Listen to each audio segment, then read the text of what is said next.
All right, for those of you that are listening this on YouTube, in on this, I'm still prepping everything up, so you fast forward timestamp that I usually put in comment section. Check, check, check, check.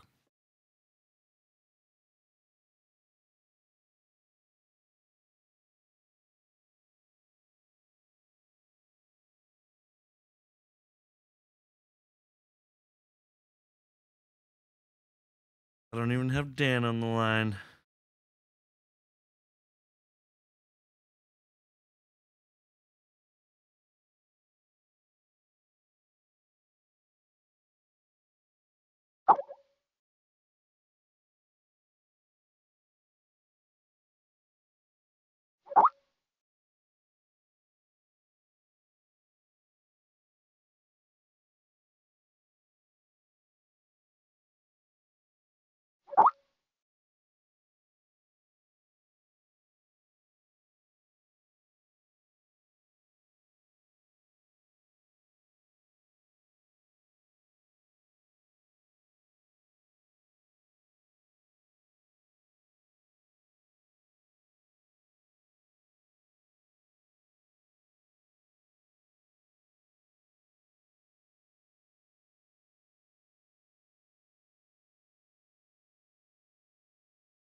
Hey, everybody, just getting things prepped over here.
Hey, Hi, we're live, so don't say anything racist.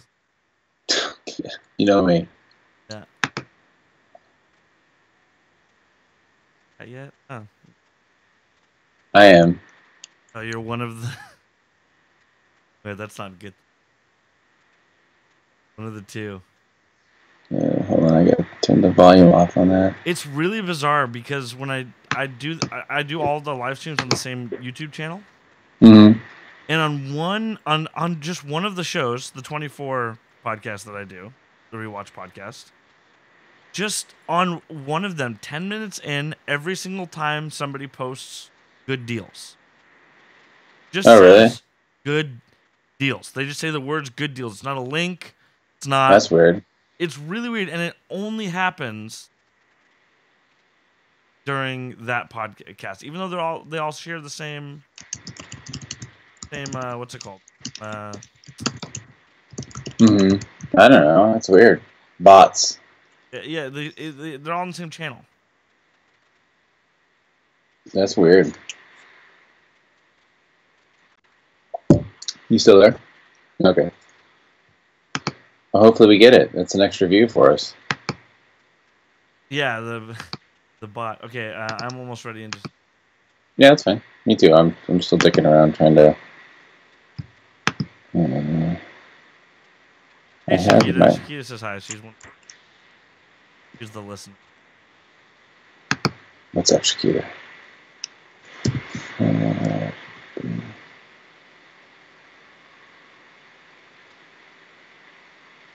I don't have a tweet of the week. um. Gotta find something. Okay. Yeah, tweet us something or say something that we should say as a tweet.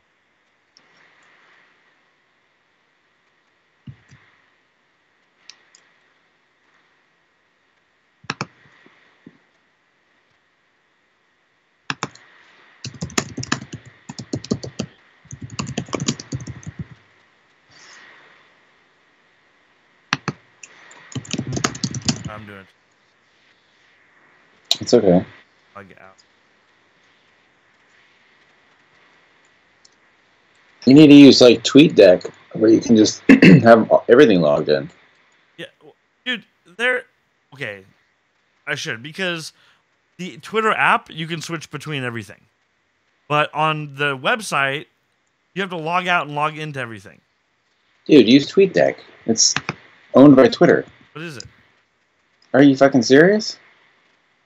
This can blow your mind, man. You can log in as everything you got. It doesn't blow my mind because you can do that on your phone. So it's ridiculous that on the computer that's just not already the feature from the website. I know. So it's not gonna blow my mind. I'm like, oh well, this is the feature that the freaking app has.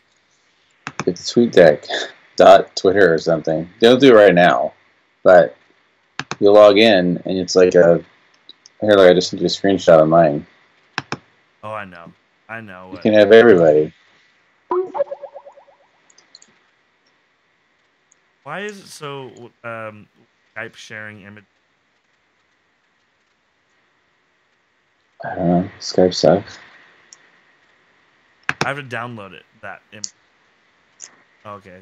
So everything's really signed in the same screen. That's pretty. Yeah, you can edit it and shrink it down, and it's great.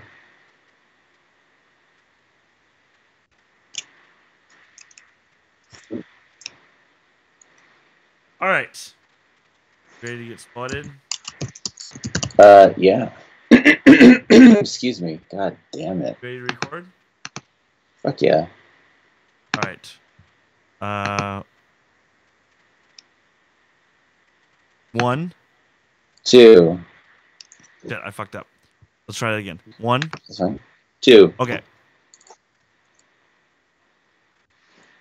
Nikita said this is like director's commentary, listening to us just sit here, just preparing.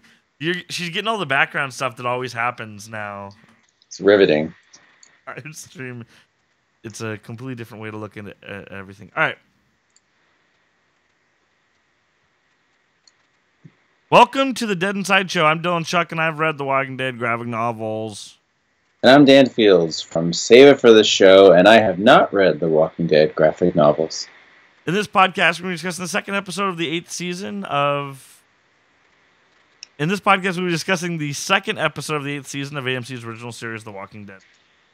In this show, we'll be analyzing the events from the most recent episode of The Walking Dead and comparing how they transpired in the graphic novel without any future spoilers. And big shout out to our Patreon supporters. If you want to be a supporter of the show, you can go to patreon.com/thewatchandtalk. And big shout out to our premium supporters, Shakita, June, and Kaka. How we doing, Dan? I'm doing great. We're back for the second ep. Yeah. I was very curious how they were going to go from that first ep. Yeah. So I'll say this for anybody. We got a lot of emails. And here's the thing. I said in the podcast last week, if you disagree with us, tell us why. Yeah. Because I want to know. I want to understand. Like, I want to see what we're missing. And not a single person did that. Anybody that disagreed with us just wrote us an email that we need to stop hating on the show. Yeah, well, sorry. That's really unhelpful, especially when I asked you why and explain what's show us another angle instead of just chewing us out. But most of the emails we got are in agreement of us. We're even hearing from tons of people that they stopped watching the show and that they are just listening to the podcast. And we're getting a lot of the gripes out of the people felt, at least in the first episode. That being said, I think this episode was much better than the premiere. Much better than the premiere.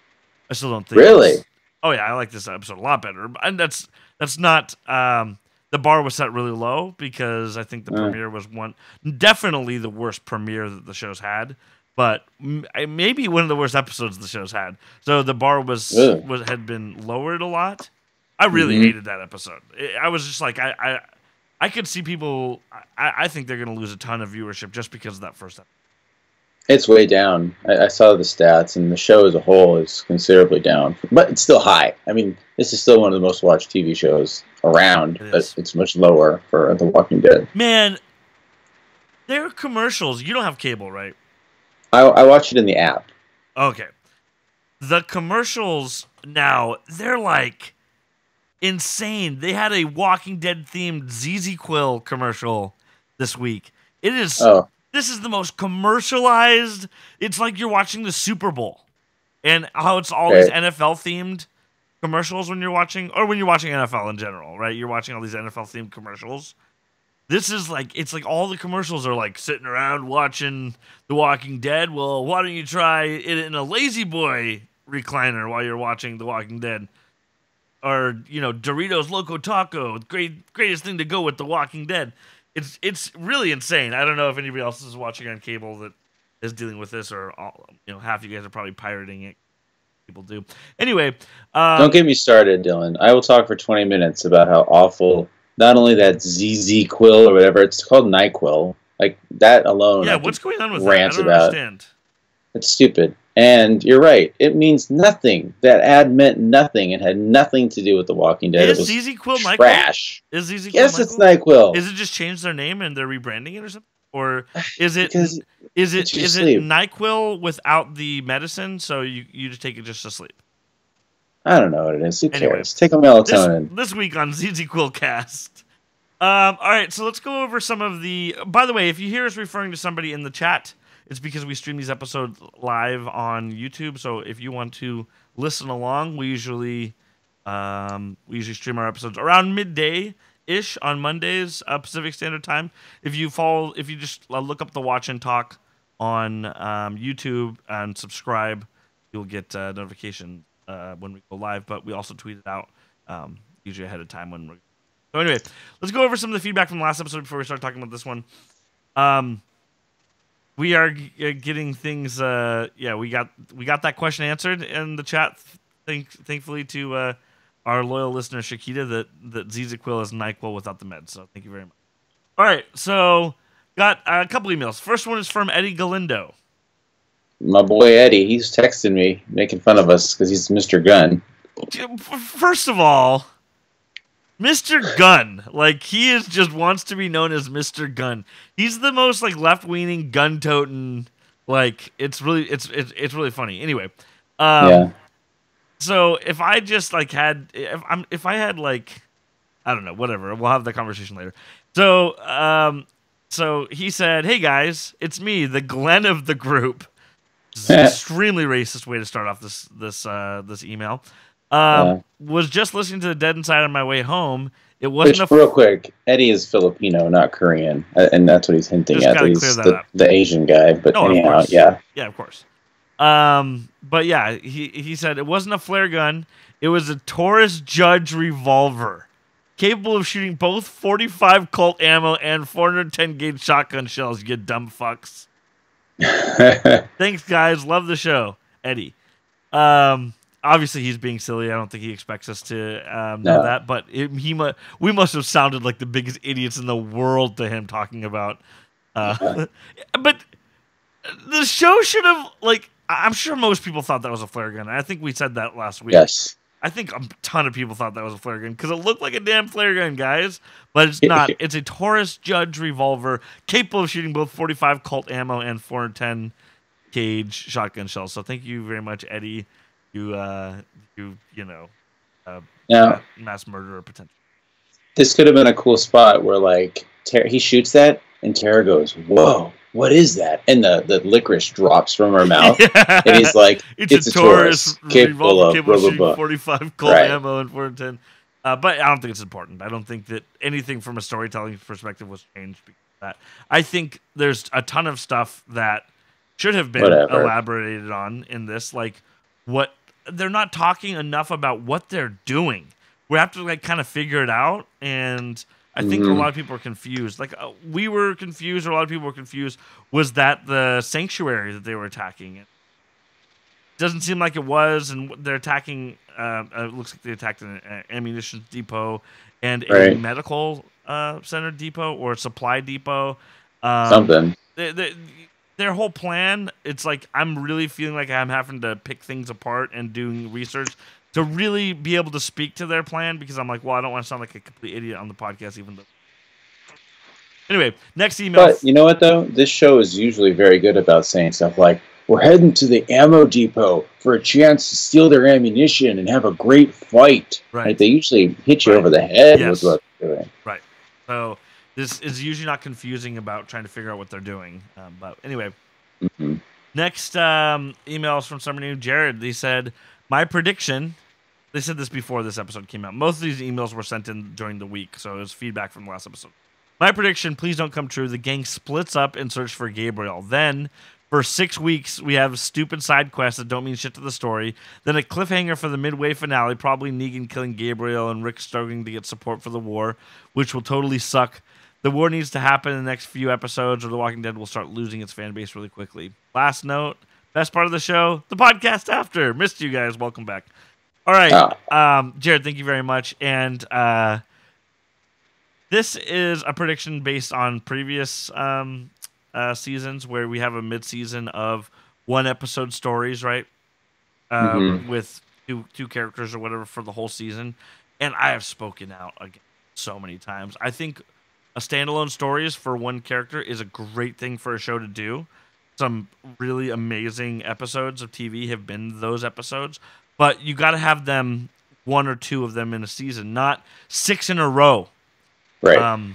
So anyway, like they could have split up. I don't know. I'm glad that they are not doing these episodes all, completely at the same time. They could have an episode of just Carol and Ezekiel for the premiere, right? Just them, just their story that's been going on the last 2 episodes being one episode. When I'm glad they're not, because that would just be, thank God. Yeah, because that's something they've done in the past. So I'm glad. Sure. Not coming true. Next one. Elizabeth tweeted, I think the red rimmed eyes Mercy scene, where we see Rick talking about Mercy or whatever for a second that we discussed, is Rick warring with himself to have mercy on someone in the future, and it's probably Negan. Oh, like he shouldn't kill Negan, but he is. Right. So he's all right. I like that. Himself out of killing Negan. So I like that. Prediction. Yeah. Okay. I'm with that. Sean tweeted saying, I saw the counting down. That remember how Rick did the 10, 9, 8, 7, then just started shooting. He saw that counting down scene as mocking Negan, because he does the counting down thing, and it was showing how dumb he is for it. That's why he started doing the countdown and then started shooting a little bit. It's very also something that I think I mentioned I do with my children. Like, you wouldn't do that with an actual adult. Like, if you're at work and you needed someone to help you, you wouldn't give them a countdown. Like, it's very demeaning. Well, and I think you're right. That's another way of doing it. But then, again, so Negan is a demeaning guy, right? He's out there to demean people and stuff like that. So sure. That's a really good example of just to think about the ways that Negan messes with people's minds. Because you're right. You wouldn't do that to an adult that you respected at all. Give them the countdown. Like that's what you told me. You texted me. You're like, I'm starting the podcast in 10, 9, 8. And you started without me. Yes, I almost did. So, and then finally, a good email from a listener named Crystal. We discussed this too, and we didn't spend too much on it, but the most feedback we heard this week was about this. Crystal said, okay, this is starting to get on my nerves. We have known since the first half of season 6 that Maggie's pregnant. And Crystal reminding this me was important too, because I didn't remember that it had been that long. Wow. What was that? 2 years ago then? But, Jesus. Yeah, but Glenn's been dead since the season 6, basically. He died in the opening half hour of season 7. Right. So the last time Glenn was able to get the hibbity-dibbity going was season 6, and it was the first half of it. We found out that Maggie's pregnant.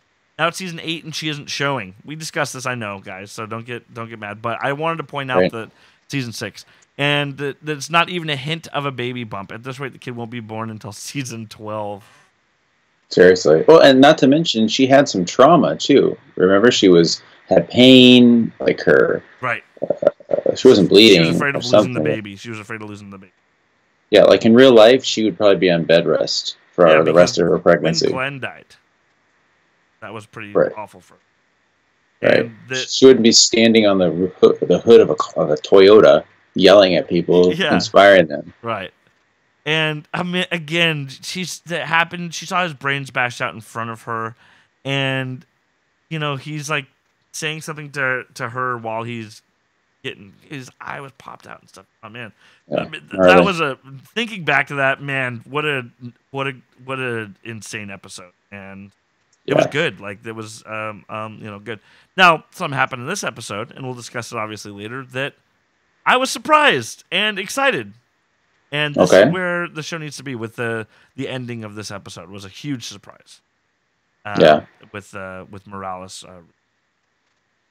long time. But like I said, we will discuss that. I think we've many times, fan theories have had Morales come back, but I just thought that it would never happen. Mm-hmm. But yeah, we'll discuss that. Okay. Want to get to it. Let's get into the episode. It's called The Damned. First off, it seems like that list that Rick was crossing people off of that we discussed before, that was provided by Dwight. So it seems like the list when he was crossing off guards stuff, Dwight had he had lots of intel. Yes. And it was all good intel, even though Dwight or Daryl still thinks he's... Yeah. So also, like I said, a little bit ago, it's not the sanctuary that they're attacking. It looks like a weapons depot, but they're hitting in looks like 3 different places. Why am I not clear on this? Like, I watched the episode twice, and I spent a lot of time with it and did search some reading online about stuff, and it's still, I'm not sure where everybody is. Right, like this is. I know I'm repeating myself here, but I don't. This doesn't feel right. Like not understanding what's going on, and I know that I'm not. Somebody's gonna write us in and be like, and it's gonna be very clear on what's going on and think we're idiots. But I know I'm not an idiot, and I know you're not an idiot, and we should. I feel like we as to watch the show the way we do, to be confused on what's happening. Right. Everyone's confused. I think I can tell you what I think. I think there's 2 spots. There's that radar satellite joint that they already shot up once, and that's where Morgan, Tara, and Jesus are. Okay.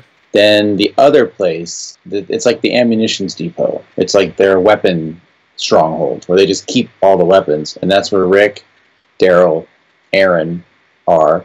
And that's the place that Negan was at last week that they attacked? No. Right? They just I don't think so. That is where like Aaron and Eric and Tobin and those people are at, right? And that's where they were just holding them off until their people became zombies. Correct. Okay. Yep. And then there's the other 3, and there's a 4th, which is Carol and Ezekiel chasing a person to stop them from alerting a guard. Right. That's it. And then, but they're on their way to another stronghold, which I don't think we've necessarily seen yet. Right. And it's just like, I don't understand what, like, are things happening because of distraction? They're just trying to, did they attack, wherever they attacked, which I'm not, I still think it's not the sanctuary, but I'm not 100% sure, where Aaron and Eric and Tobin attacked with that mean lady that's a lieutenant. Her name's Maura. They wanted the Saviors to be focusing energy there while they attacked other different places, right? Is that maybe. Yeah, I don't know. It's confusing and stupid. And that gunfight where they're like 5 feet away from each other, shooting automatic rifles at each other, was just right. And unbelievable. Also, I hate to jump ahead. And by the way, don't think everybody that this is just going to be bashing this, because there's plenty of things I liked about this episode. So don't worry, it's going to be a lot less bashing than last week. But let me get some of the things out of the way. She like didn't when the zombies are coming back and she's like, oh, they didn't need to move in on us, like saying basically that they were just making them become walkers and then attack them themselves. I think that in this world, the first thing you think anytime somebody takes a bullet is they're going to become a zombie. That's all you think. That's the first knee-jerk reaction to everything. I know that they're in the middle of a war, but their brains have been reprogrammed to think that these are going to become zombies. Remember Shane? How quickly he became a zombie? Did I lose you?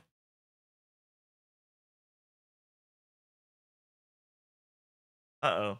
Oh. Headphones are screwed up. Hello, talk? Talk? I don't hear you. Do you hear me? Say something in the chat if you hear me in Skype chat.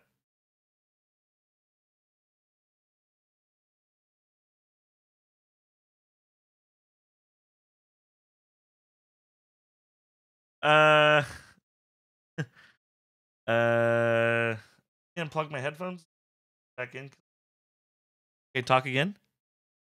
No, but I hear myself in the headphones. Did you hit mute or something?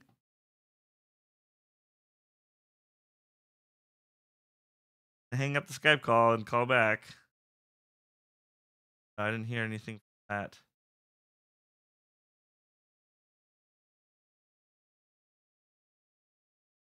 Wait. Oh.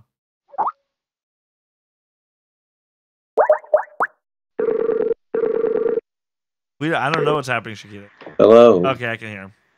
Hello. I can hear you now. Can you not hear me? Now? I can hear you. Okay, cool. So okay, what I was saying is their brains have been reprogrammed. Completely. To think. So remember Shane? Of course. Absolutely. When he turned into a walker within 30 seconds, 45 seconds, right?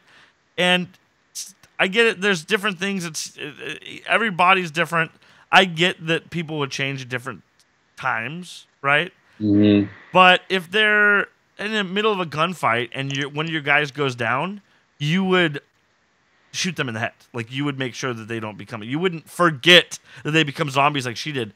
And she's like, that was a stupid scene. When she's like, oh, and then she kind of just sat there to get eaten too. That was dumb. Yeah, seriously. Neck rip. Yeah, and then she's like, oh, then she like puts her arms at her side so a zombie can just come and bite her. Anyway. But I will say this. These kind of zombies, like a lot of times we say, oh, this is bullshit. You'd be able to fight off a zombie. And you're right. If one of these shambling zombies that have been floating around for 2 years that have no muscle tissue, but these are fresh zombies who are just strong. And I would even say stronger now because they have no fear or pain. Right. So I think it's conceivable that she could have been pinned and her throat ripped. But, yeah, still. I just think that she would have... She was in shock, maybe. I don't know. Yeah, I think that this situation shouldn't even happened because she should have like realized my people are falling. I should kill them. I should put shoot them in the head. There's no double tapping that happens in this whatsoever. No. So we'll talk about that as we go. Okay. All right. So, as this episode begins, we get these weird close-ups that kind of bookend it. Yeah, I thought that was stupid. Sorry. Yeah, I didn't think it was stupid. I just thought it was kind of weird, but I have no. I don't know. I'm more indifferent to it. And then the stupid. I just real fast. I don't want to be a broken record here, but ever since last week, when in my mental state, I thought, this is not Game of Thrones. This is not Sopranos. This is not a dramatic show. And when they try to stoop to that level with these like intense close-ups like that, it's really hard for me to not see it as corny. And instead see it as... I'm cool with them exploring psychology of things, though. And so... Yeah, like with Morgan and Tara, that's psychology I'm fine with. But I mean, Morgan more so, because if anybody doesn't want to hear negativity, man... Sorry. Move on. No, you're really going to hate what I have to say about Tara in this episode, anybody that doesn't want to hear negativity. But, again, I feel like I'm going to be semi-positive on some things. Okay, good. Start off. Let's get to that. And again, I'm sitting here saying I'm going to be positive and immediately going to go negative. The stupid scene at the beginning of a lady being shit to her subordinates, and her name's Mara. We find out. Why? Why do you need to show this? So we hate them. So we think that they're evil. So Like when we kill them, we don't feel bad. You know what's more interesting? Show her being nice and compassionate to a person, being a reasonable person, right? And make us feel bad that our people are killing them. Also, have some moral ambiguity in here. Right, like, instead of showing hello. every savior that we can, just showing them just being evil. You and your baby and that bitch, pregnant bitch, is gonna die. Like that's everybody Right. that we see, and that's like, how are every single one of these people just evil? Well, and that's why when Rick killed Gracie's dad, Right. that was gutting, and, Right. and he did a great job acting, Right, and because really hitting that home. That was That's interesting because messed that's a up. guy protecting his child.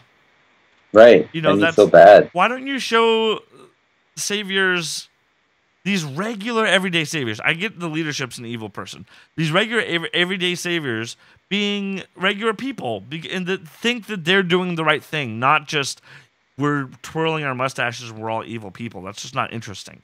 That's fine. Right. It makes sense if that's what you want in the show to be, that they're all evil. Fine, but it's just not compelling TV. It's not realistic. So No, not at all. And then Not again, at I'm all. asking for realism on the show with I know. the dead I know. walking the earth and all that kind of stuff. I get it, but I'm just saying it would be more compelling television. Anyway, she radios for Agreed. guards and they don't respond, and then all of a sudden, the cars show up. I took this as another angle of the scene of when they first arrived, in the last episode when I first watched this, but that's not the case. This is just them driving to seemingly a new spot or something like that. But again, trying to get what's happening during this all-out war that's happening. Hmm. God help you if that's what you're trying to do. Anyway, Morgan, Jesus, and Tara plan a way into a compound, and then Morgan is going to distract them by himself. And one of the guys is like, "Shouldn't just be you." And he says, "I don't die." Yeah, that was corny. And I'm okay. I'm okay with it.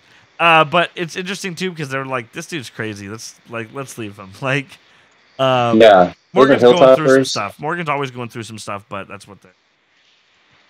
What were you saying? Sorry.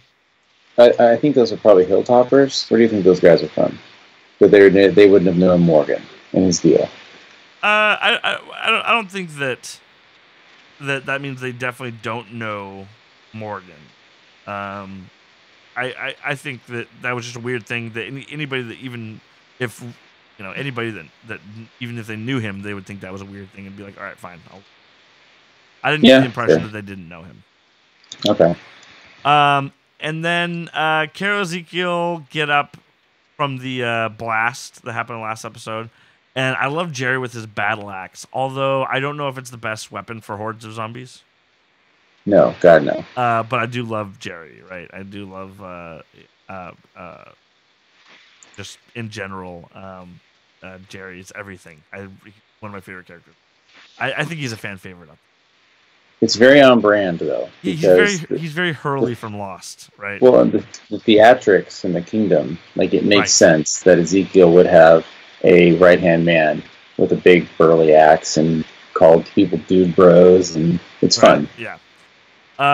And so what do you think of Ezekiel's I will smile routine that he has? Not necessarily that soliloquy that he gives later, but Mhm. just like his, that Carol's really trying to get into his psyche while they're dealing with this task, which is hunting down one of the guards that got away before he alerts the others, so they don't want to lose their advantage. Mm-hmm. I thought it was fine. Like, he admitted to Carol that he was a thespian, right, and a Right. zookeeper. He's not a warrior. He's not strong. He's playing a part, and I think Negan's playing a part too. And I've said this in the show a couple of times, like whether it's Negan's backstory or like a moment of reflection where he admits that this isn't really who he is, it's who he has to be. Like, we never get any of that with Negan, and I was glad that Ezekiel pulled Carol aside and kind of admitted that, you know what, look, maybe I believe it, maybe I don't, but I'm here and I'm saying it, and I'm supposed to do this. This is my role in the group. And he's big on battle morale, right? Like he's raising people's morale in battle, which I think. I really love this shot of two different guards in front of a door, and the blood splatters in the window as they get shot. Oh, that was that was cool. I thought it was that great. was cool. And then Rick and Co go in, and I'm assuming, this is where weapon storage. They were told by Dwight this is a weapon store. It was an odd building, though. It was like part dorm or school. Yeah, it looked like a school. Yeah, it was odd. So they found an old school. But people have been there. I mean, we learned that people have been living there now for a bit. It's decorated very personally. So Morgan's fucking with the walkers to distract the stupid guards, and then they get arrows in their domes. Shakita brought up, which I think a lot of people were getting bothered by, which is why the walker's biting his fingers.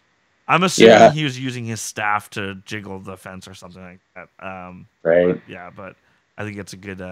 It was like, why? Like, this seems dangerous. You're pretty close.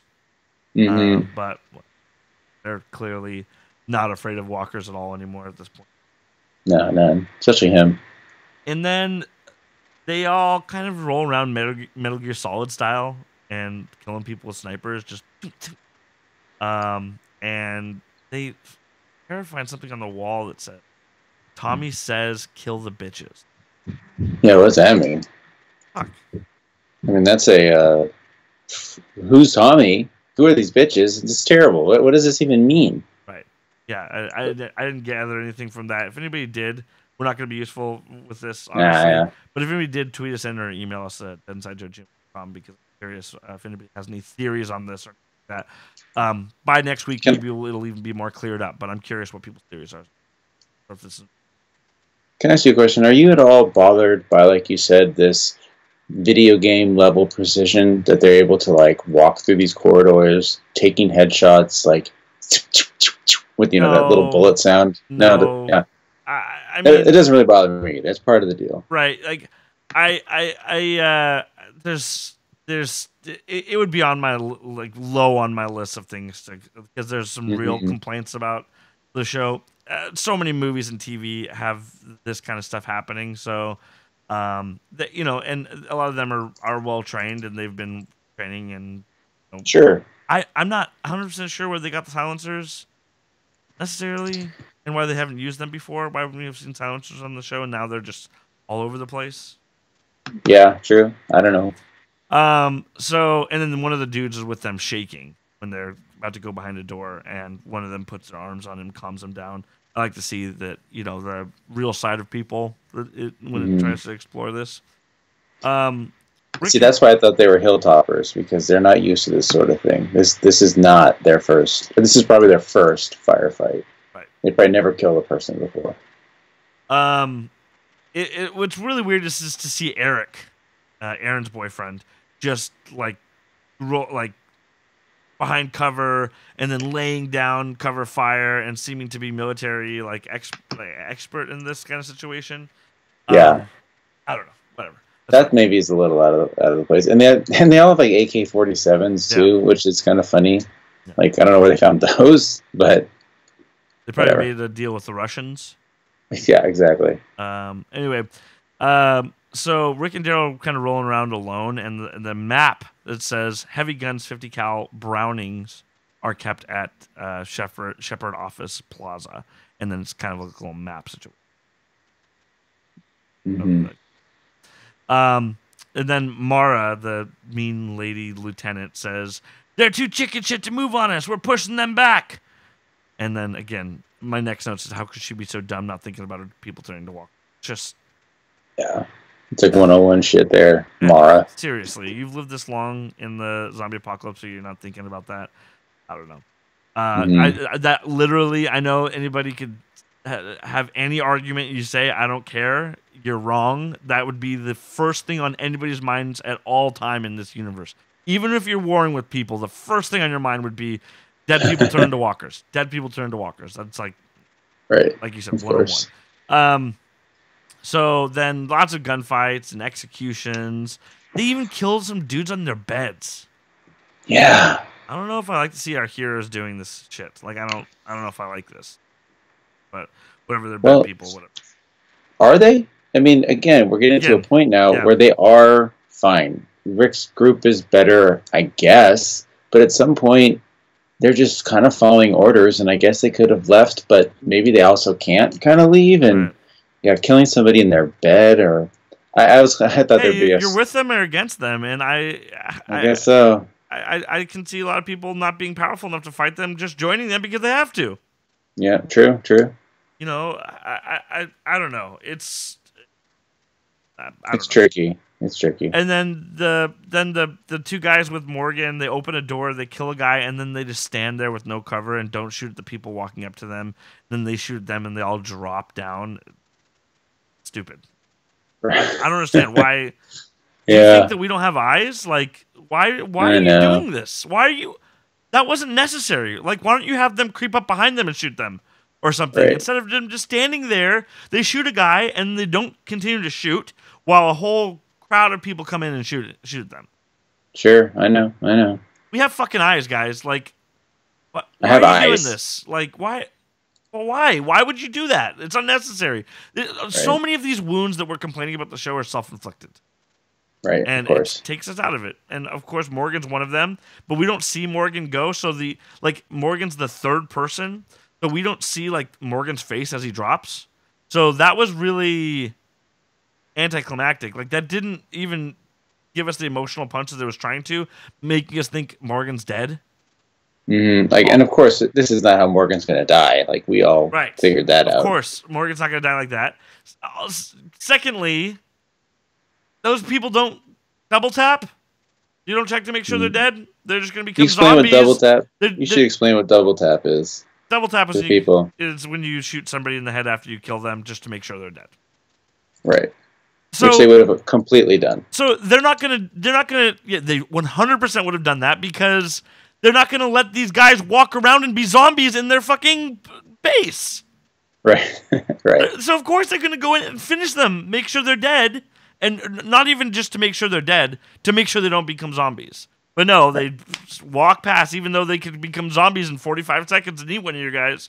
Whatever. That's this. They're okay with that. I just felt like this. I felt like this show has been a show before, and there's something that's going on right now that is just unacceptable, and so many of the viewers are writing in about this, and so many of it is self-inflicted. A lot of people aren't happy right now, and maybe it's because the people that are really enjoying this, that listen to the podcast, are getting pissed at us for hating on it and aren't writing in.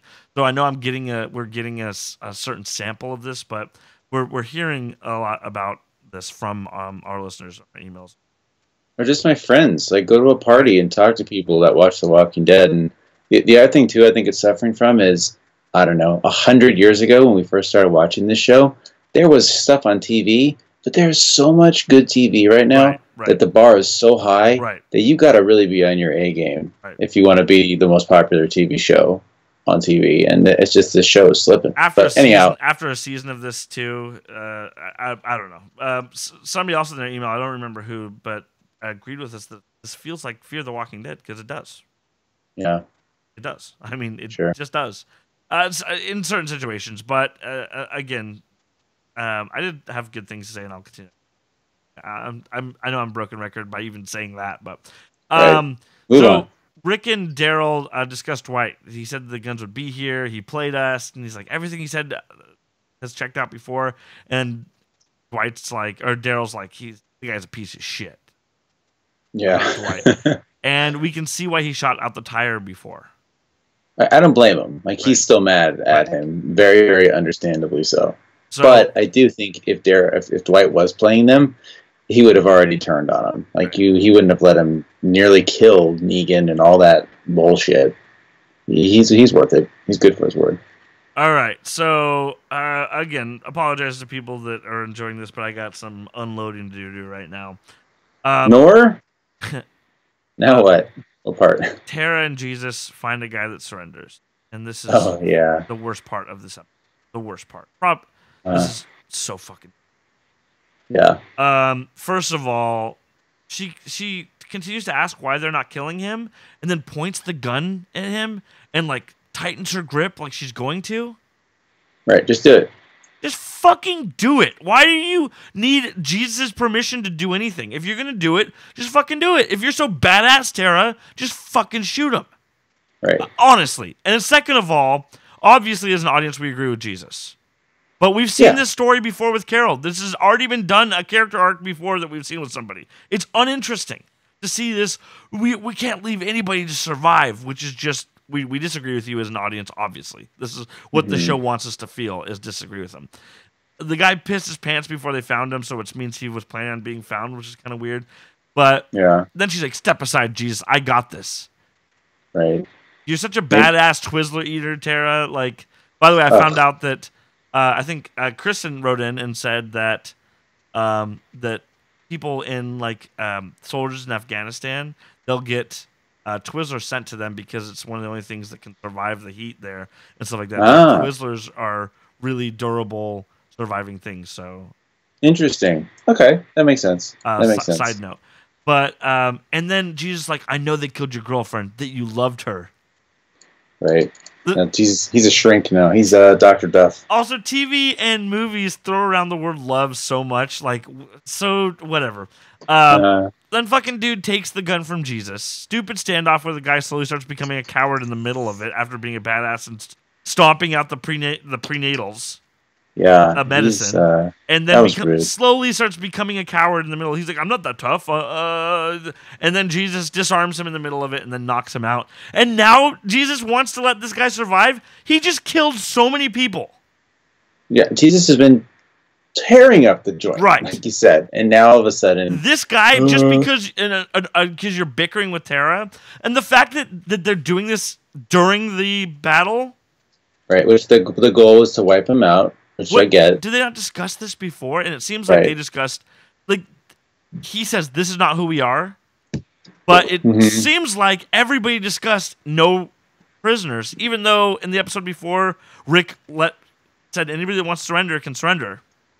Right, true. We just want Negan. But now there's this thing where everybody has to get killed and no survivors, and they're killing people in their fucking beds. What? I don't understand what the game plan is. Like, I don't understand. They didn't discuss before, like, what they were going to do? They didn't have flesh this argument out in a town hall setting? Again, and no women, I noticed. Like, I kind of actually thought maybe they kicked down a door and there'd be a woman taking a shit on the toilet. Right. And they would, like, stare in the eye. She would stare back. She'd put her hands up and say, like, no, no. And then somebody would have to shoot her. And that would be kind of tough to see. Like, hands up. Because all these other people, you're right, maybe they were sleeping, but there was that moment, like, eye to eye, please don't kill me.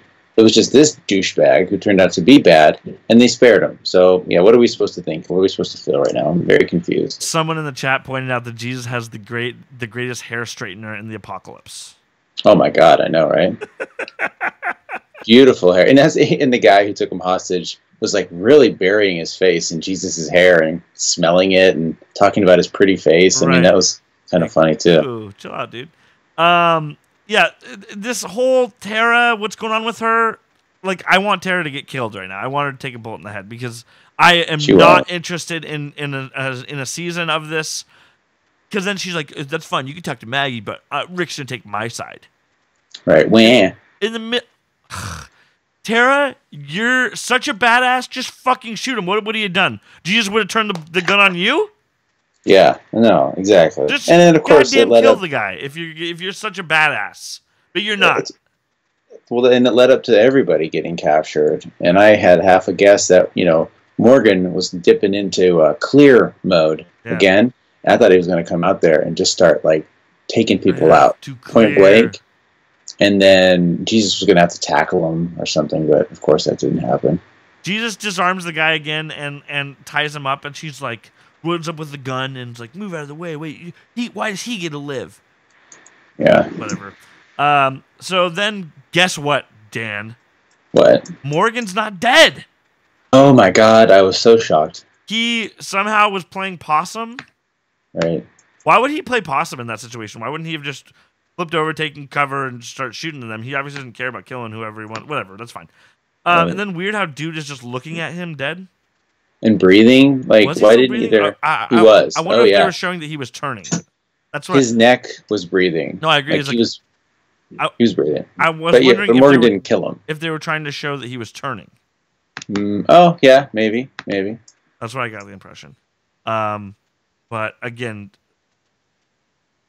the the the the turning to a zombie time span is completely out of fucking whack in the show at this point. I know, Completely right? Out of whack on this. Anyway, Tobin takes a bullet. Oh, Dylan, I thought about you immediately, and I thought if Tobin dies, we might not be able to do the show. You might have The show is done because if Tobin dies, we're taking it off. No, forget it. The show's over if Tobin dies. Who's gonna do the effing? Right. Nobody's gonna be effing if there's no Tobin. So I have that tattooed on me. Good. But this just takes him out of the battle, which is to me like, oh, phew, this means he's safe. Then the Mara realizes what they're doing, and the dead dude that looks just like Kevin Garnett becomes alive or becomes a zombie. And she says they didn't have to move in, then stands there and lets the walker eat her. Just takes a bite of that flesh, that fleshy neck too. That happens a lot in the show, and I always think like it reminds me of eating like a chicken wing or something. Cartilagey. It's just gross. Yeah. Think of how much it must suck to stay alive through the zombie apocalypse and like this long and just to die like this. Right. Yeah. Seriously. Honestly, I don't know how Mara survived this long if she didn't know that people became zombies after they got. Whatever. Don't worry about it. Anyway, so there's like a walker with like white pus all over him. Yeah, what befell this creature? Yes. And they never really told us what befell. But I really love how Jerry was like, and he's like, I mean, before you. No, but I think this is like a I don't know, like a hint of things. There's some. Yes, a disease of sorts. Yeah, like the last time we had a disease like this, it was on the humans. Remember, in the prison, everybody was getting so sick. Right. So sick, and that was like, oh, remember how awful it was? Carol killed those T-Dog's girlfriend, or not T-Dog. He died. Sasha's brother. You're the guy you hated with the hammer. Tyrese's girlfriend. Carol killed him and burned him, and that seems like such a small, cute, quaint show back then. Their problems were so simple. Yeah. But guys, let's have a moment to be grateful that Tyrese isn't in this fucking show. I know, your favorite. You're your favorite. So then she says to Carol says to him, you know, it's more than a few walkers, right? Yes, and yet I smile. And why? And then he gives a little limerick that she doesn't seem to understand, and which is just like he's also speaking completely in iambic pentameter, and then he's just like, fake it till you make it. So and I really love the line he says, there will be no fantasies of failure today. Really love that. Good line. Yeah. Maybe a best line. Maybe. Good line of the week. Anyway, there's this beautiful shot of Rick just walking down the hallway with light shining from behind him. Yeah, it was cool, but it was super out of place. It's not Mr. Robot or a show that has cool shots like that. It was cool though, but this show does some good things with cinematography. It made me think of Fallout, the video game Fallout, because there's a lot of that where you're walking through empty buildings. We could use more of that kind of shit in the show, but whatever. But yes, it was nice. Sorry, not to shit on your thing. Kristen wrote in about this too, this shot and the blood spot on the glass from earlier. Shout out to her. While rummaging around, Rick fights a guy to the death and then starts choking him out, and then impales him on a spike on the wall. What do we call that, buddy? What do we call that? What do I call that? Environmental kill. Oh, I was like, what the hell are you talking about? Yes, an environmental kill, which is something and it's like a rack. Yeah, like a bookshelf. I don't want to go out that way. He's gonna turn and hang on there. Yeah, very true. Maybe in 30 seconds, like it happened, but probably not, because that's not what the show does now. Manny in the chat pointed out that Tyrese, the actor who plays Tyrese, is in the show Orville now, so another reason. Oh, okay. I don't have a problem with the actor as an actor, just the character. So anyway, even though every time I see him, it's that fuck. Mm-hmm. Anyway, so I love what's going on with Morgan. How these hold on a second. Hold on. Time out. You're totally glossing over that huge part, like I said, unless you're getting to it, where Rick then walks into the room. That's later.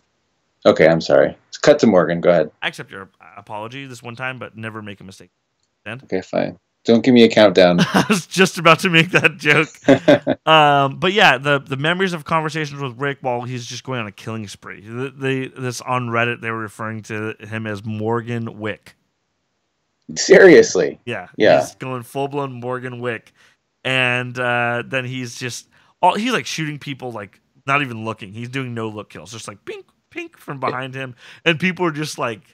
It's a little silly, but it is kind of badass to watch. I'm not gonna lie. Like I did enjoy watching it. So, and then he has trouble adjusting to the light when he comes out.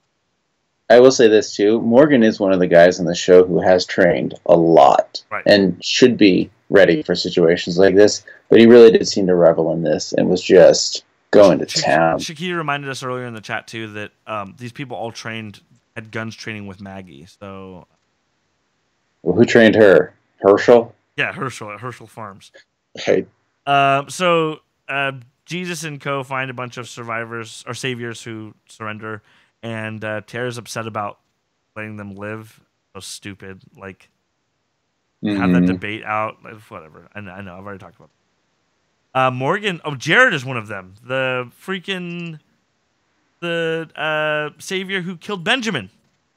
I mean, that Benjamin... who was like Morgan's bro. Yeah. I cannot believe that he didn't cap his ass when he came running out. Yeah, you should have come and just shot him and been like, oh, this guy, that's it. I just needed to kill him because revenge core. Yeah, what did he say? Oh, you got transferred too. Yeah. Why did he say that?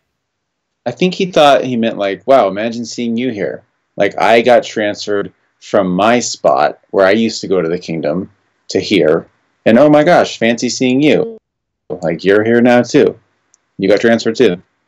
Yeah, that's the way I took it. Was he fucking with him or something? I think he was. I think he was just sort of like busting his chops. Not a smart thing to do with a guy with a gun after you just... But whatever. Right, that guy's a piece of shit. I hope he gets his. Then Jesus says, lower your gun, and then they're like, they surrendered. It's not what we do. And he's like, then what do we do?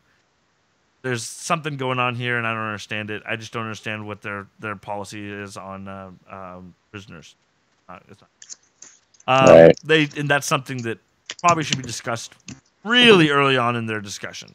Like, why don't we keep as many of these people as survive as we can? If they want to turn against them, like we'll allow it. We could use the intel. Right, like what's the long game here? They're gonna take these all guys prisoner. They're gonna send them back. You're gonna kill everybody. Just leave the sanctuary empty or something. I would think that you would. It seemed in the last episode they were trying to cut the head off the snake. Right, but then what? What about the people just trying to slaughter everybody? Like, whatever. Well, and then what about the people that do stay alive that are still loyal to Negan? Right. You have to be constantly worrying about them uprising. What you're doing is you're creating more enemies every single person you kill, because you could be easily killing somebody's best friend or wife or husband. Every single one, you're creating a potential terrorist. Yeah, it's wild. It's not smart. There's no, unless you're gonna kill all of them, literally all of them. What's happening in this episode doesn't make any sense. It doesn't make a lick of sense. Anyway, I agree. So then Rick takes the keys off the guy that he impaled and finds out the guy was actually fighting to protect him. Oh, and he had a tattoo that said Gracie something, and then of course on the wall it said her name. Oh gosh, that gave me some major. What if Rick was just like, no prisoners, and just shoots the baby? I mean, they never showed, like, okay, the guy now is impaled on the wall. I hope Rick killed him, because if not, he's going to pop off and go eat his baby. I mean, I hate to say that, but, right? I mean, it might. Yep. And then what do they do with the baby? Bring her back for Judith to play with? Like, they're going to have to take care of this baby at some point. They will. This baby's going to become, I'm assuming, a character, or going to be given to one of the people at the Hilltop or something. But why was the baby even there? Like, I thought these outposts were for, like, derelicts and, I don't know, single men to sort of like run around and play slapdick. Like, why would you have to live there with a baby in a cute little nursery? I love Rick's look in the mirror moment that he has too. That was good. Real good. You're a monster. He was reflecting. Yeah. Literally and figuratively. There's so many, like, There's so much that's in that scene when you show somebody looking in a mirror. Mm-hmm. It's just so much overt symbolism with that, especially because a lot of people don't realize that in film and TV, mirrors are to be avoided at all costs because Sure. they can be showing something that you don't that you're not trying to show, and they always have to keep them in count. So it's hard to film around mirrors. So when they have it, it's always for a reason in movies. You never accidentally have a mirror in the background. That's never ever. That's the first thing somebody preparing a set would remove all the mirrors from. Yeah. No, thanks. So that's some good film tip right there. Hey, by the way, the one thing it did do with Rick is I love when he's so sweaty and he's got like the curls like on his forehead and the sweat's dripping off his curls. Like that's when you know this is like some serious Rick shit. Yeah. Like he's really feeling it right now. He needs that Jesus straightener, you know what I'm saying? He really does. But yeah, so Ezekiel and Carol arrive at the destination and see that Shiva is eating the gourd that is.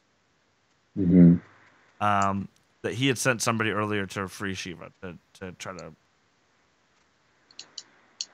Then there's a girl that we saw a lot. I don't remember her name. That she gets shot, and Eric like calls out for her. Yeah, to try to help her or something. Completely blanking on her name, but yeah, it looks like also she was like hanging out outside of cover. She like stood above cover, then turned around and looked behind her, and then took a bullet. Of course, that's why there's cover is for a reason. So when you stand, whatever. And then Eric gets a bullet, and he's bleeding pretty bad. I'd be very surprised if Eric survived this. No, you can't take a bullet right there in his gut. Like that's good. There's no way that it passed through his stomach or something. Like he's dead. Yeah, he's like Tim Roth in Reservoir Dogs. Yeah, put some pressure on it, big guy.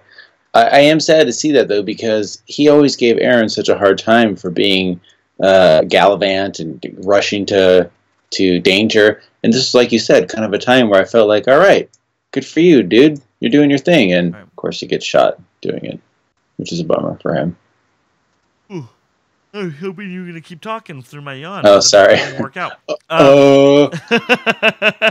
Ezekiel is petting Shiva, and it looks pretty good. Shiva looks good this season. Yeah, she also didn't have a lick of blood on her face after just mauling a person. Very good point. Whatever. That's the second time that we've said a lick of something. I said it didn't make a lick of sense. I said that a little bit ago. And then you said this. And so that's the thing we say now.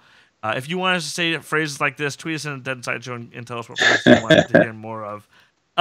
So Rick gets rolled on, and it's Morales.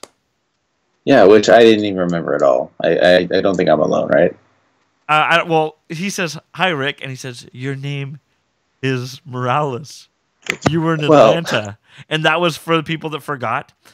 He might as well have said, "You're from season 1."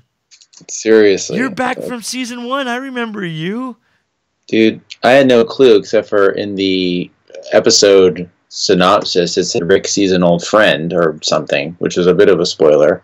So that's the other reason why I thought, like, oh, I guess I'm supposed to know who this guy is. I never would have predicted that that's the friend that's... No, until, do you have a little ditty about this guy? Like, he was it with Shane? Like, what was going on where this guy was around, and how did they get broken up? Do you know offhand? Yeah, so he was from...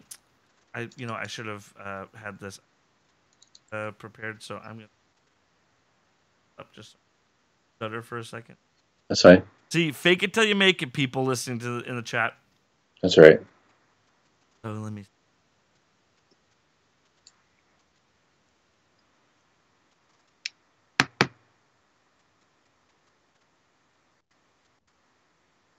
I have to go to a parent-teacher conference too, so we should be done here in 15 minutes? We're almost done. Yeah, 15. Yeah, okay, perfect. Okay, so in I believe the second to last episode of season 1, when they're splitting up to go to CDC, right? It is. Well, let me see. Episode 5. So in episode 5 of season 1, they're splitting up, right? And he's not gonna go there. He's with his wife and his kid. Morales is. Morales is.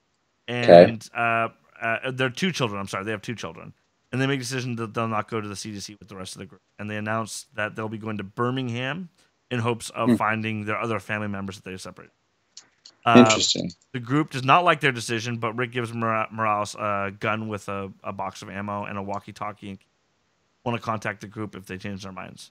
And then the Morales family bids farewell to the group. What the hell? So Rick gave him a proper send-off. Right. And it was all hunky-dory. Now, somehow... Yeah. Well, it'll be interesting to see if his family's dead now, which they probably are, or his wife. And now he's taken up... I mean, he's like a bachelor now. His family died, so he goes and runs around Negan, wrecking havoc. We assume. But yeah, then he says, your name is Morales. You're back from season 1. Episode 5. The episode title was Wildfire. And he's like, I gave you ammunition. I gave you a box of ammunition and sent you off when we went to the CDC for episode 6. And he's like, right. But that was a long time ago. And it's over, Rick. I called the Saviors back and they're coming. Yeah. And then the book ends with close-ups of everyone to end the episode, which was not a smart way to end it. It should have just gone to black right then. Instead of like, you want to go to a quick, gut punch ending with this. But either way, this Morales showing up was a surprise to me, and I never thought we'd see him again on the show. So I think it's pretty cool that somebody from the 5th episode of the show shows up on episode 101. Because I remember when Morgan had separated for so long, we never thought we'd see Morgan again. True. What were you going to say? Hey, Shakita in the chat just had a fun thought. What if his family in Alabama was Negan, and he came here with Negan of some sorts, or there's some sort of connection there? Like, I feel like... Ruined my prediction of the week. Oh, was it? Yeah. Thanks a lot, Shakita. That was a great one. No, thanks a lot, Dan, for ruining my... Oh. I was silencing that. No, I'm just fucking around. Either way, that would be cool. Because it makes a lot of sense, because he would have to have a very strong tie to the Saviors to go back on Rick after Rick treated him pretty well when they departed. So that makes a lot of sense. So he could have, an idea that I had was that he was with Negan. It wasn't that, I like the idea of him being actually his family member, because that could be possible. Even though I don't really get a Hispanic vibe from Negan. Maybe it's his brother-in-law. Right. But my prediction was that Morales was with Negan from when he became Negan. And maybe that's, I think, to live in this place with this nice bedroom and stuff, maybe you're a higher ranking lieutenant of sorts, so maybe that's another reason why it makes sense. He's been with Negan for a while. Ready to get to the segment, Stanfields? Yeah, let's do it. All right, for those of you just listening to the show for the first time, where have you been? But second of all, we go over our kind of awards for the episodes. Let's get to the first one, which is the worst decision. I'll go first. I'll go first. Okay. Oh, you go ahead. No, you go. No, you go. Okay, right. Mine is, and I get it, that's sparing everybody. Like, clearly, something's going to happen, and it'll be a person, like, they'll get loose, and there will be ramifications for them just not killing everybody, but what are you going to do? So I thought that was a pretty bad decision. I guess they should have gone in there. We're either killing everybody or we're not, but they should have just killed everybody. Which I hate to say. It's disgusting. It's like you pick one. Don't debate it when you have somebody sitting there at gunpoint. Right. You wipe them out. Like, this is the thing. Negan is the head, and he is a terrible piece of shit. His lieutenants are bad too, but there's still soldiers on the ground that are going to fight and kill and die for Negan until they're dead. And even when he's dead, they're still going to hate Rick, no matter what. So you kind of got to kill them all, especially these no good nicks. So the worst decision has kind of morphed for me. It used to be the worst decision of a character in the show, but it's kind of turned into what is the worst decision the show has made in that week. So I'm gonna have an answer. The writers? I'm gonna have an answer for both. Okay. With the writers, what they're doing with Tara, bad decision. It's not good writing. It's not interesting. It's recycling an old plot line too. So it seems a lot of character too, right? Like, she was always a bit more of the humanity angle. She was soft and a little more tender heart. She's not a ruthless killer. She's faking it. And but the worst decision of a character is the non-double tapping that's going on. Just don't get it. Just do not get it. Kristen wrote in and said that Morgan not shooting that long-haired guy that killed his protege last. Jared, and that we've been jonesing to get killed for. Oh yeah, and we've been saying he's gonna get killed, like he's gonna die when he healed. And I still think he will. And that would have been okay. He could have shot Jared, and then Jesus could have wrestled him to the ground and been like, this is not us. We don't do this. Right. But I think they have a better kill for Jared plan. Yeah, hopefully. So gnarly. Environmental kill. Get the next one, which is the best kill. I have a prediction for what yours is, which is the environmental kill. Well, that was my second, if you had my best kill. But you can go first on this one. I really like the arrows silently killing the people while Morgan's distracting them. Even though that, huh? What's that noise? Whose footprints are these? And then you get the arrow in your head. That's a Metal Gear Solid rip. Back. Also the blood splattering on those windows. Beautiful shot. Mm-hmm. I still think that was awesome. Yes. Yeah, I'd go with the arrow kills. Cheers. I like Jerry's kills, where he just took that axe, because the funny thing about that too is the way he does it, it's so over the top, and I kind of feel like that axe would just cleave those zombies completely in half. Like old school, remember Mortal Kombat, I think 4, Kung Lao, the guy with the hat, and he would just take that fatality and just slice those fools in half from ass to head. So, and that just gets stuck in their skull, right? It wouldn't be a very good way to kill a zombie starting with their ass. No, you could. I meant head to ass, top to tip, whatever. But the funny thing is, like, he hits these zombies in the head, and then it stops, just like when you hit a stump of wood. Right. Like, if he really brought that heavy-ass axe down on a zombie, especially the pus-rotting one would just slide through like butter, I feel like. I think it would smash their head in. It would go through their head, through their neck, through their... I mean, he might hit himself coming out the other end. But anyhow, I liked those kills. I like Jerry a lot, too, like you said. And hopefully he doesn't get clipped. That would legit bum me out. And there's tons of characters that could die, and I would just not care on the show. And include characters that have been in the show for longer than Jerry. Like Carol. Carol died, I wouldn't give a shit. I don't know. I think I would be like, wow, I can't believe they're killing her. Like, I don't know if I'd get... This is going to be controversial, and this might open up a can of worms. I don't know if I'd be emotional if Daryl died right now. I wouldn't. Yeah, it's not that I don't like Daryl. It's just, I don't know. I just don't know if they know what they want to do with Daryl all the time as a character. But you know what's really weird? Doing the research for Morales, man, this show was freaking different. Like, yeah, I saw a screenshot from the episode with him in it, and you see, Rick and his,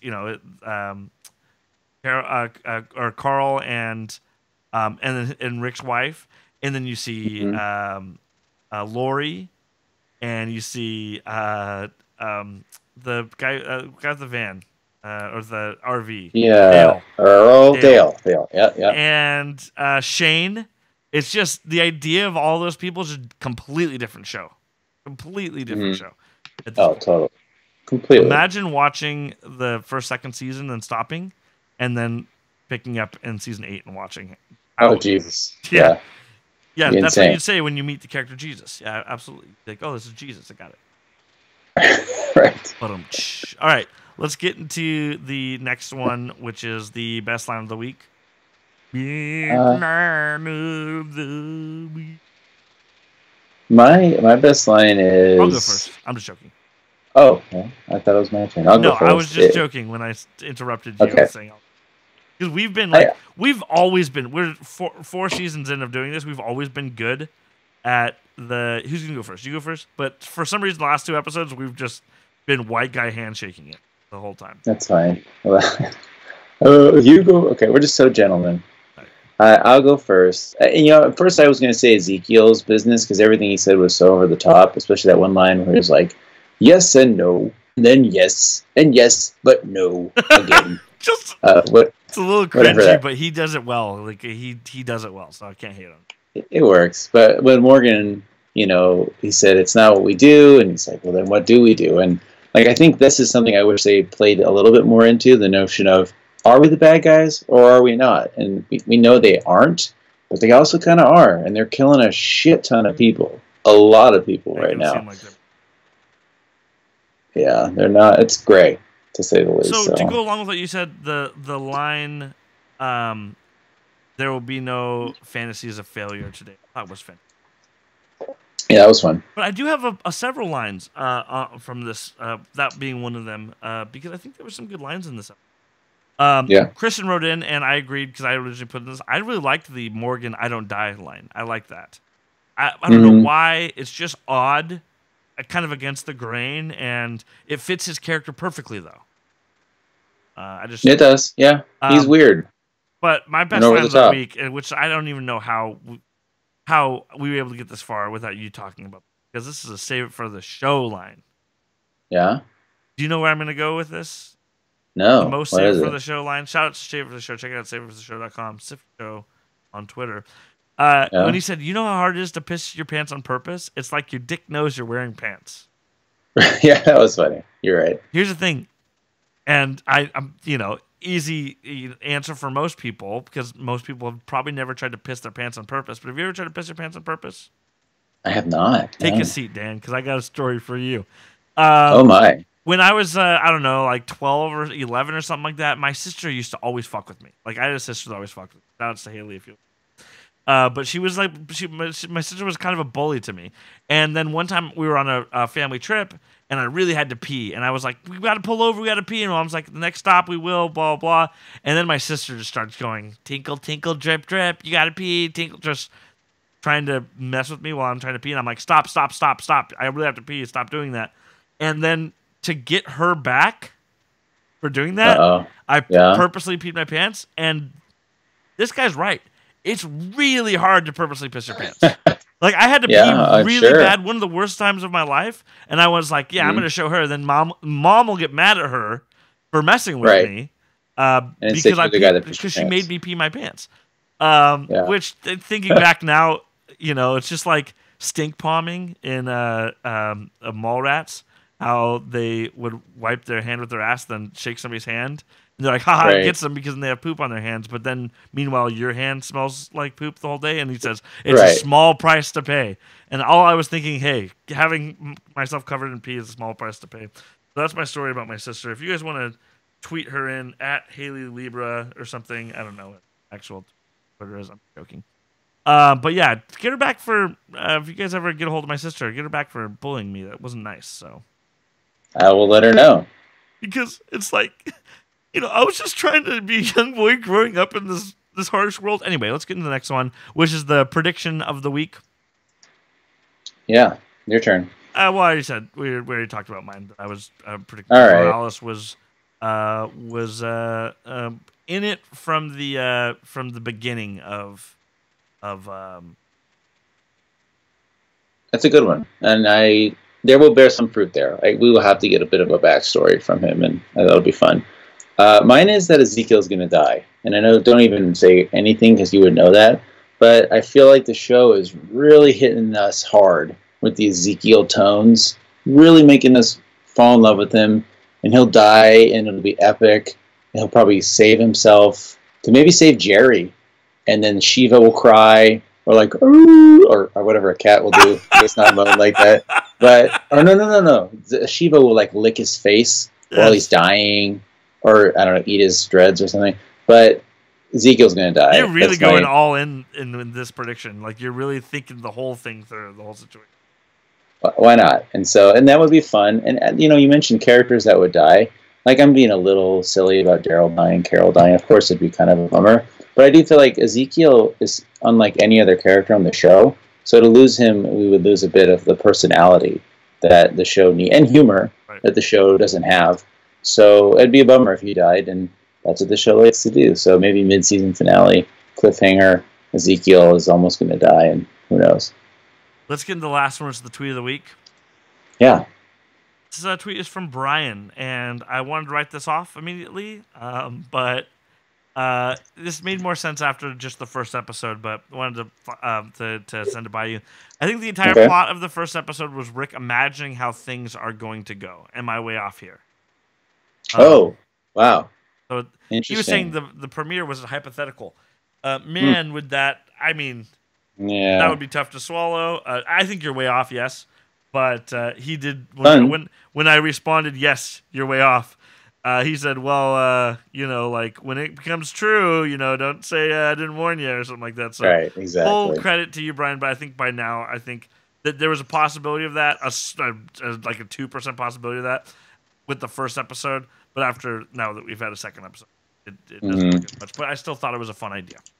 Yeah, me too. Super fun idea. So shout outs to you, Brian. If anybody, I love when people send in their worst decisions, best kills, best lines, tweet of the weeks, and stuff like that.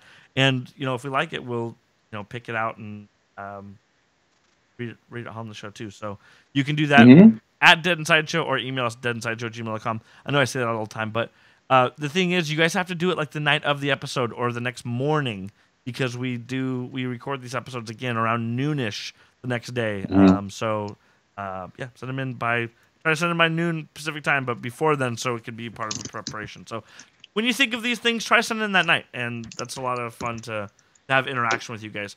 All my podcasts that I do, and I do a ton of podcasts, and you can check them out at thewatchandtalk.com/podcasts, or just thewatchandtalk.com and click the podcast tab at the top.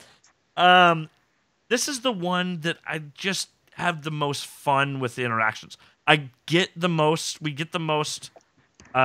viewer mail and tweets and all that kind of stuff from the show. And I wonder why. We read all of them. Wait, what'd you say? So I wonder why. I mean, I don't know what makes this show different from your other shows. Is there a variable in this show that's? I'm just kidding. No, but I think we invite it. We have fun. It's also the most laid back. Like nobody takes this show super seriously. And we have fun joking around about it and having fun with it. And the show has some levity to it, too. And it's a little campy. And I think everyone just kind of has fun. And we all have fun kind of joking around about the show together, too. So I think I do appreciate that. And now the show's back, it's immediately getting a bunch of viewer feedback is just awesome. I love getting emails and tweets. So also reviews. We haven't gotten a review in a while, so if anybody feels the need, you get a whole block of time scheduled in the show where we'll read your review if you go as write us a review. So somebody take it upon yourself to right now go to iTunes and write us a review. I think that helps out a lot. Yeah. Anyway, anything else we want to add, or are we ready to wrap this bad dad up, Dan Fields? I'm ready. I'm good, my friend. All right, where can people follow you on the internet and hear more of you? Why don't you follow me at Sif Show or listen to my podcast, Save It for the Show, at www.saveitfortheshow.com. It's fun. Pretty raunchy. It's not that bad. Come check it out. It's pretty raunchy. It's pretty gross, but it's good. For me, you can follow me at Schuckster. That's SCHUCKSTER. And check out my movie review podcast called The Watch and Talk, where we discuss movies. We do a non-spoiler review at the beginning of it, so if you haven't seen the movie, you can still listen. And there's a spoiler section at the end, so if you've seen it, you can continue to listening. But we always have these fun top 5 lists where we do our top 5 about a movie. We just saw the new Saw movie, Jigsaw, and we ranked all of the Saw movies and had almost a 45-hour-long discussion about the Saw series in general. So if you're a fan of the Saw series or seen those movies, go check that out at thewatchandtalk.com. And this upcoming week, we're going to be reviewing Thor Ragnarok. So check that out. And again, if you haven't seen it, you can still listen. And there's a spoiler section at the end of the whole thing. So if you have seen it, so check those out. And for the show, you can follow us at The Watch and Talk. Email us I'm sorry. You can follow us at Dead Inside Show. You can email us deadinsideshow@gmail.com. You can go to our website, deadinsideshow.com, or our Facebook at facebook.com/The Watch and Talk, and that's not a mistake on that one. And that's it. I'm Dylan Shuck. And we'll see you next week. All right, bud. Uh-oh, I lost you, Dan. I lost you again. All right, well, I'm assuming you can hear me, so could you send me the file before you have your conference if you are able to? If not, then send it to me later. All right, man. Thanks a lot. Hey, thanks a lot for everybody listening. And yeah, I'll see you later for the Deuce Drop. Thanks, guys. All right, bye.